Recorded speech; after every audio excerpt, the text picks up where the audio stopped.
Hi friends, welcome back to my channel. మేమైతే ఈరోజు పచ్చి కొబ్బరితో లడ్డు చేసుకుంటున్నాం. ఇది హెల్త్కి చాలా మంచిది, పిల్లలు కూడా ఇష్టంగా తింటారు. టేస్ట్ చాలా బాగుంటుందండి. ఒకసారి మీరు కూడా ట్రై చేయండి. మనం పూజ చేసినప్పుడు లేదా గుడికి వెళ్ళినప్పుడు కొబ్బరి అయితే వేస్ట్ అవుతుంది కదా, కానీ దాన్ని మనం ఇలా చేసుకుంటే పిల్లలు అయితే ఈజీగా తినేస్తారు. ఫస్ట్ అయితే మనం కొబ్బరిని చిన్న చిన్న ముక్కలుగా కట్ చేసుకోవాలి. కట్ చేసుకున్న ముక్కలన్నిటిని మిక్సీలో వేసి మిక్సీ పట్టుకోవాలి. ఇలా కొంచెం గరుకు గరుకుగా మిక్సీ పట్టుకుంటే మనకు తినేటప్పుడు మంచిగా అనిపిస్తుంది. చిన్నపిల్లలైనా పెద్దవాళ్ళైనా ఈజీగా తినేస్తారు ఈ లడ్డూని, అంత టేస్టీగా ఉంటుంది. ఈ లడ్డూని మనం బెల్లంతో చేస్తాం కాబట్టి షుగర్ ఉన్న వాళ్ళు కూడా దీన్ని తినొచ్చు. ఇలా వీడియోలో కనిపిస్తున్న విధంగా మిక్సీ పట్టుకుంటే బాగుంటుంది. ఇలా మిక్సీ పట్టుకున్న కొబ్బరి మొత్తాన్ని ఇప్పుడైతే మనం ఒక కడాయి తీసుకొని కడాయిలో నెయ్యి వేసుకొని ఫ్రై చేసుకుందాం. కొంచెం పచ్చి వాసన పోయేంత వరకు ఫ్రై చేసుకోవాలి. ఇలా ఫ్రై చేసుకుంటే టేస్ట్ బాగుంటుంది. పచ్చి కొబ్బరి అయితే ఆరోగ్యానికి చాలా మంచిది, కానీ పిల్లలకు పెడితే వాళ్ళు తినరు.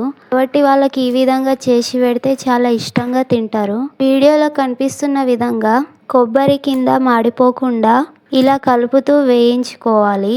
మా దగ్గర అయితే చాలా కొబ్బరి ఉండే దాన్ని ఇంకా మేము కొద్దిగా వేసుకొని వేయించుకుంటున్నాం. మా దగ్గర అయితే ఇంకా చాలా కొబ్బరికాయలు ఉన్నాయి. ఇన్ని కొబ్బరికాయలు ఎక్కడి నుంచి వచ్చాయంటే అవన్నీ మా చెట్టు కాయలు. కొబ్బరి బొండం కాస్త కొబ్బరికాయల లెక్క తయారైపోయినాయి. ఇంకా కాయలన్నీ ఎండుకుపోయి కింద రాలిపోతున్నాయి చెట్టు మీద నుంచి. దాన్ని కోసి చూస్తే లోపల వాటరే లేదు, మొత్తం పచ్చి కొబ్బరే ఉంది. ఇంకా కొన్ని అయితే మొత్తం పాడైపోయినాయి. ఇంకా మా పిల్లలైతే పచ్చి కొబ్బరిని అస్సలు తినడం లేదు, మొత్తం సగం తిని సగం పడేస్తున్నారు. పిల్లలైతే లడ్లు ఎక్కువ ఇష్టంగా తింటారు కదా, అందుకే వాళ్ళకి కొబ్బరితో ఏదైనా హెల్తీ స్నాక్స్ చేసి పెడదామని ఈ కొబ్బరి బెల్లం లడ్డు చేస్తున్నాం. చక్కెరతో చేసే లడ్ల కన్నా బెల్లంతో చేసే లడ్లు చాలా బాగుంటాయి. పిల్లలకు కూడా హ్యాపీగా పెట్టొచ్చు.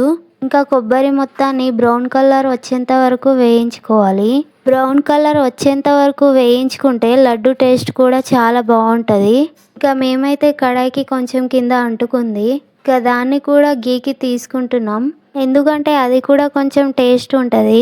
కొబ్బరి క్వాంటిటీ అయితే ఎక్కువ ఉంది, దీన్నైతే మేము 2 times వేయించుకున్నాం. ఇంకా వేయించుకున్న మొత్తాన్ని ఒక గిన్నెలో తీసుకోవాలి. ఇంకా మనకు బెల్లం కావాలి కాబట్టి బెల్లాన్ని చిన్న చిన్న ముక్కలుగా పగలగొట్టాలి. అయితే త్వరగా బెల్లం పాకం అనేది రెడీ అయిపోతుంది. మేమైతే మళ్ళీ ఆ బాండీలోనే బెల్లం పాకాన్ని అయితే రెడీ చేసుకుంటున్నాం. బాండీలో కొన్ని నెయ్యి అయితే పోసుకోవాలి.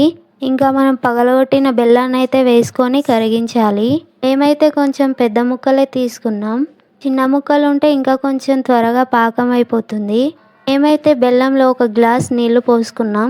కడాయిలో బెల్లం అతుక్కుంటుందేమో అని నీళ్ళైతే పోసుకున్నాం.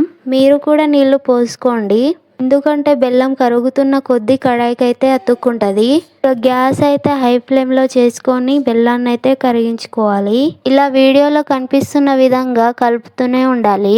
మనం పాకాన్ని తీసుకొని చేతికి అతుక్కుంటుందా లేదా అని కూడా చూసుకోవచ్చు.